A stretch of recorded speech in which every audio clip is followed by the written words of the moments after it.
Olá, amigo assinante, estamos iniciando o nosso programa Grandes Negócios na TV. Hoje um convidado muito especial, José Antônio Pauleski. É empresário em nossa cidade, nascido em São Manuel, no estado de São Paulo, tem 50 anos de idade e é sócio da empresa Dagan, Indústria e Comércio de Produtos Siderúrgicos Limitada. Tudo bem, José Antônio? Ô, tudo bem. Prazer tê-lo no nosso programa. O prazer é todo meu, obrigado pelo convite. É um prazer estar aqui. Bom, José Antônio, a gente começa, é uma história empreendedora, a história da vida empreendedora que o empresário vem contar pra gente. Então vamos começar realmente pelo começo, né? Como é que foi sua infância e os primeiros passos como um futuro empreendedor?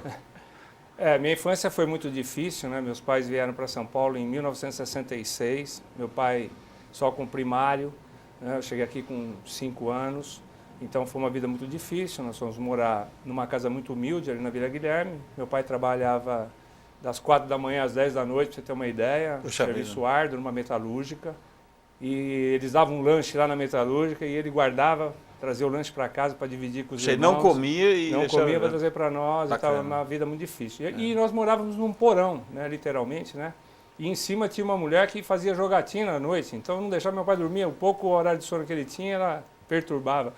Aí com o tempo nós conseguimos sair dessa casa, felizmente, né? Mudamos para uma casa humilde também, mas um pouquinho maior, que era uma sala, quarto e cozinha, mas tinha um quintal enorme.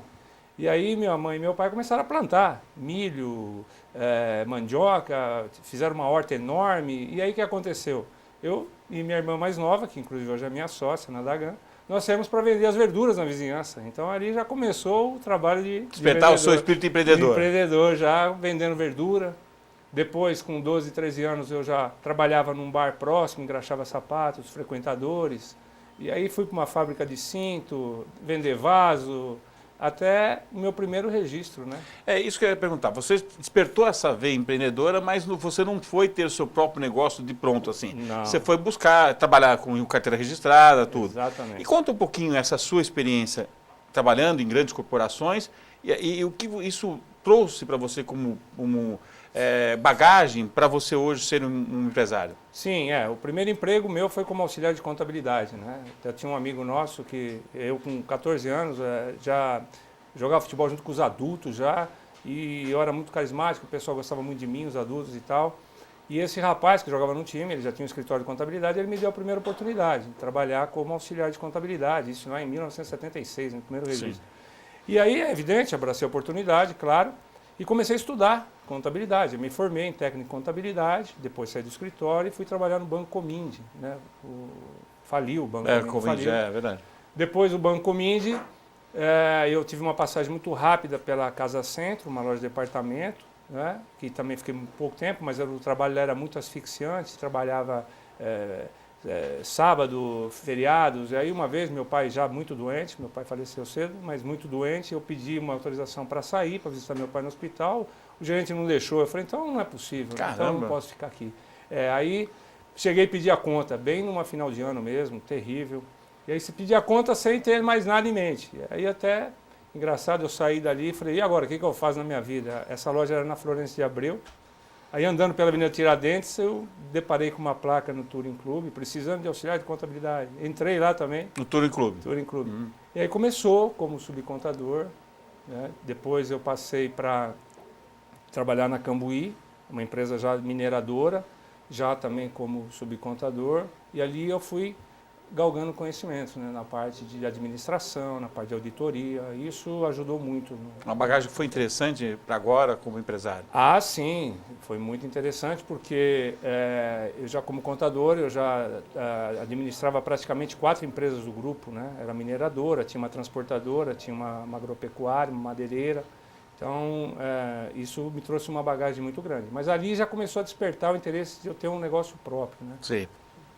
Se administrar as coisas dos outros e tal, eu falei, não, eu quero administrar minha própria coisa, mas eu não tinha em mente nada o que fazer, né? Absolutamente nada. Você falou que jogava futebol, era sério mesmo? Você jogava bem ou não? Claro, né? Naquele tempo a gente era amador, jogava futebol amador, mas tive oportunidades de chegar a me tornar profissional, até o pessoal, realmente os mais velhos, poxa, falava, não, por que você não vai, por que não é no time? Só que naquele tempo era muito difícil, então eu também tinha uma vida muito difícil, então você não dava para conciliar o trabalho com o futebol, porque você tinha que ir nas peneiras, ou então fazer o treinamento, ficar um tempo. Cheguei a ficar um tempo no Juventus, né? Treinei um pouco no Juventus, mas não dava para conciliar o emprego e o futebol. Aí não teve jeito, né? Então até um dia um chefe meu, ele me liberava para sair do serviço. Para ir jogar futebol. Na Comídia, ele me liberava, então ele me liberava para ir treinar. Mas isso demorou uns 3, 4 meses, depois ele começou a me cobrar. Ele falou, pô, como é que é? Vai profissional, não vai? Eu falei, não é assim, não é tão fácil. Mas você acha, na sua visão, pelo que você jogava e pelo que você via de profissionais, você teria sido um bom jogador profissional? Olha, profissional talvez, com certeza, né? Se realmente tivesse dado ênfase na carreira, tivesse continuado o treinamento, sim. Agora, se fosse um bom jogador, aí já é uma suposição. E diante dessa descrição que você deu de dificuldades, desde o tempo do seu pai, depois seu pai faleceu, como é que foram os seus estudos? Hoje você é uma pessoa formada, eu sei, mas teve dificuldades para chegar até aí? Muita dificuldade. Né? Como eu disse, eu me formei em técnico de contabilidade. Hoje é o ensino médio, né? Naquele tempo eles faziam ensino profissionalizante como técnico, me formei em contabilidade. E depois, com muito sacrifício, prestei vestibular na FIG e eu já estava trabalhando no Touring Club, mas era muito difícil você pagar a mensalidade, a faculdade, até porque o salário que eu ganhava no Touring Club não era um salário muito alto. Então eu tive muita dificuldade. Até eu tenho uma passagem interessante que serve até de exemplo para os empresários, que eu acho que tem que valorizar os seus colaboradores, e principalmente aqueles jovens que querem estudar. Eu lembro que eu fui pedir um aumento, né, para o meu gerente na época. Eu até falo isso sempre lá na empresa, lá, eu falo assim, poxa, senhor Novel, chamava Novel, eu falei, senhor Novel, pô, meu salário não está dando, poxa, né, para pagar a faculdade em casa, para ajudar em casa, pô, está até difícil para fazer mercado e tal. Aí ele foi muito rude, né, virou para mim e falou, você tem 2 opções, ou você para de estudar ou para de comer. Meu Deus. Aí eu falei assim, então, poxa, eu não vou parar de estudar, né. Mas aí, mais uma vez, o futebol também ajudou um pouquinho, porque eu conheci um dos parentes do senhor Noronha, né, jogando até pela FIG, e ele conseguiu uma bolsa para mim na FIG, e aí eu conciliava, né, o trabalho. Comecei também na época no Touring, tinha a questão de vender os títulos, né, de associado e tal, e como contador as pessoas chegavam lá, às vezes com cheque protestado, então caía na contabilidade, então eles tinham que ir lá pagar o cheque para poder limpar o nome. Então já conversava com eles assim, olha, se eu limpar esse cheque aqui e tal, e comprar um título novo e tal, nós perdoamos aqui os juros, a multa. Já negociava. Já acabava vendendo um título lá. E isso até desagradou o gerente, porque ele, né, falou, pô, você é contador, está vendendo título. Então já tinha o veio, né, de vendas e tal no sangue. E aí eu acabei terminando o curso, né, na faculdade. Mas com muita aí depois, quanto tempo surgiu a ideia de fundar a sua própria empresa? Então, aí depois do Touring Club eu fui trabalhar nesse grupo, na Cambuí, né? Aí sim, uma empresa muito bacana, o pessoal sensacional, devo muito a eles, inclusive o Dr. Ivan, né, que era o gerente financeiro. Aí eu consegui fazer um curso lá de pós-graduação na FAP, em administração, mas já tinha em mente fazer alguma coisa. Aí de novo, um amigo meu, né, já um tempo atrás ele tinha solicitado para mim uma consultoria, porque ele tinha uma empresa de aço, né? E a empresa dele estava passando por maus bocados, em dificuldade.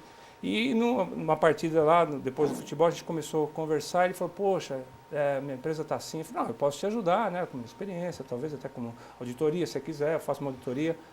Aí ele meio que descartou, mas aí eu fui lá e vi que o ramo era um ramo interessante, né? Mas só que eles eram muito perdulários, entendeu? Então a gastança na empresa era muita, né? Aí passou um certo tempo, essa empresa quebrou, ele trabalhava com os irmãos dele. E ele me fez um convite para nós abrirmos uma empresa juntos. Você e ele juntos? Nós dois juntos. Aí no que eu topei na hora, porque eu falei, poxa, o ramo é bom, né? Então ele cuidava da parte comercial e eu iria cuidar da parte administrativa.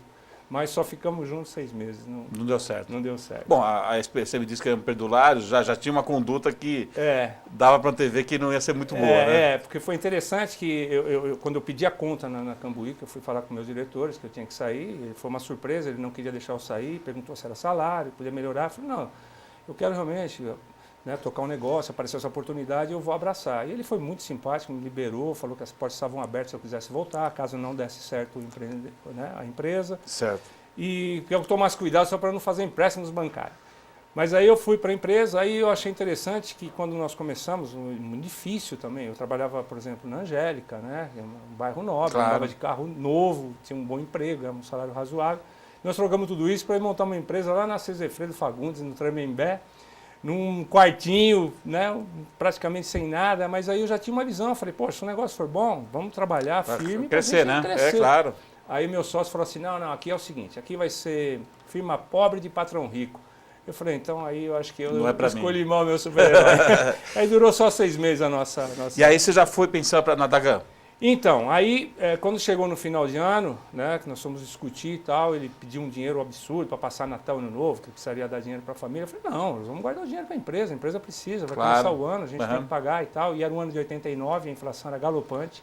Então, nesses 6 meses, realmente, a empresa, eu nunca vi tanto, porque a gente vendia aquele dinheiro, eu falava assim, poxa, outro dia eu administrava dinheiro dos outros, hoje eu estou administrando o meu, né, essas duplicadas. Aí eu neguei, né, o dinheiro e tal, ele ficou bravo. Aí quando eu voltei para trabalhar no começo do ano de 90, em janeiro, aí ele falou que não queria mais, né, que eu fosse sócio. Não, não dá mais sócio, não dá mais certo, eu peguei e saí. Só que eu saí sem rumo. Falei, e agora? O que eu faço da vida? Mais uma vez. Mais uma vez. Falei, o que eu faço da vida? Vou trabalhar na Cambuí, onde estava de portas abertas, ou eu tento tocar? Eu não conhecia nada do ramo, não sabia nada. Minha formação é administração, né? Falei, o que eu vou fazer? Mas aí eu pensei, falei, poxa vida, mas se ele, né, consegue vender e tocar essa empresa, por que eu não vou conseguir? Com a postura totalmente anti-empresarial que ele tinha, né? Exatamente. Eu falei, não, vou tentar, né? Aí foi quando eu convidei meu cunhado, né, e minha irmã, né, para abrir a Dagan. Aí eles me perguntaram, poxa, mas você tem certeza? Eu falei, não, tenho, plena certeza, né? Vamos lá e tal. E aí nós iniciamos a Dagan em janeiro de 1990. 90. E quais foram as principais dificuldades com a Dagan? Que agora você estava com a tua empresa, com alguém que você confiava, assim, que tinha um bom relacionamento. Exatamente. Não, as dificuldades foram todas. Você imagina, né? Então nós saímos de uma empresa lá, saí com a mão na frente e outra atrás, porque nem a parte que eu coloquei na sociedade eu peguei de volta, né? Pelo contrário, tive até problema depois para sair. Mas aí nós começamos a empresa em janeiro, como era 89 foi um ano de muita inflação e tal, então consegui fazer uma reserva boa, né, de recursos, porque ele gastava de um lado e eu guardava do outro. Né? Então consegui fazer uma reserva e começamos a empresa. Aí nós compramos um terreno lá no Jardim São Domingos, aqui em Guarulhos, perto da Praça 8, num barranco, uma coisa de louco, que se hoje você chegava, não começa uma empresa aqui. E aí nós tínhamos um dinheiro e nós comprei um caminhão. Tudo isso influenciado pela minha mãe, porque em 89, você lembra, entrou o Collor, sim, né? Sim, entrou o Collor. E como eu saí da sociedade, eu trabalhava desde os 13 anos, sem férias, nunca tirei férias, né? Nunca tirei férias de 30 dias, até hoje não tiro. Então a minha mãe falou assim, não, por que você vai parar de trabalhar? Esse Collor vai assumir, vai tomar o dinheiro de todo mundo. Eu falei, mãe, só imagina, vamos estar falando de desenvolvimento, como é que vai tomar dinheiro? Né? Minha mãe nem... A visão dela, né? Aí... Isso me bateu na cabeça, sabe? Falei, não posso falar. Aí fui e comprei um caminhão Ford, compramos aquele terreno, né? E foi assim a nossa sorte, porque em 15 de março ele assumiu, tomou dinheiro de todo mundo, deixou todo mundo com 50 cruzeiros, que eu não acreditei, só fui acreditar à noite quando eu vi a Zélia, o Ebraieres, né? Falando do plano Collor. Eu falei, não, agora nós morremos. Porque como é que faz? O pouco dinheiro que a gente tinha, eles tomaram. Só que a sorte grande foi que eu sempre fui uma pessoa que gostei de planejamento e também de fazer um pouco de poupança. Então o dinheiro que sobrava, na época o dólar, né, o mercado paralelo, então eu acabava comprando sempre um pouco de dólar. E foi isso que salvou, porque como ele pegou o dinheiro de todo mundo, eu tinha um pouco de dólar guardado. E teve empresário que se suicidou. Claro, né, claro, foi uma situação gravíssima na época, né? Então, bateu um desespero, porque ninguém tinha dinheiro para nada, né? Então nós tínhamos um vizinho que tinha uma Paraty na época nova, ele me vendeu, era baratíssimo. Eu paguei com dólar, que eu tinha. Aí eu peguei essa Paraty e troquei em material. Troquei em aço, aí fizemos um primeiro estoquezinho pequeno de aço, e aí começávamos através de fazer uma fictícia folha de pagamento, né, que a gente não tinha empregado nenhum, empregado era nós fazíamos tudo. Consegui lá no banco liberar um pouquinho do dinheiro para sustentar, inclusive, o nosso dia a dia, o mercado, para poder comer. Perfeito, José Antônio. Vamos dar um pequeno intervalo agora, vamos voltar depois de conversar com mais José Antônio Pauleski, contando toda a sua experiência empresarial e tenho certeza você vai estar bastante interessado. Até depois dos comerciais.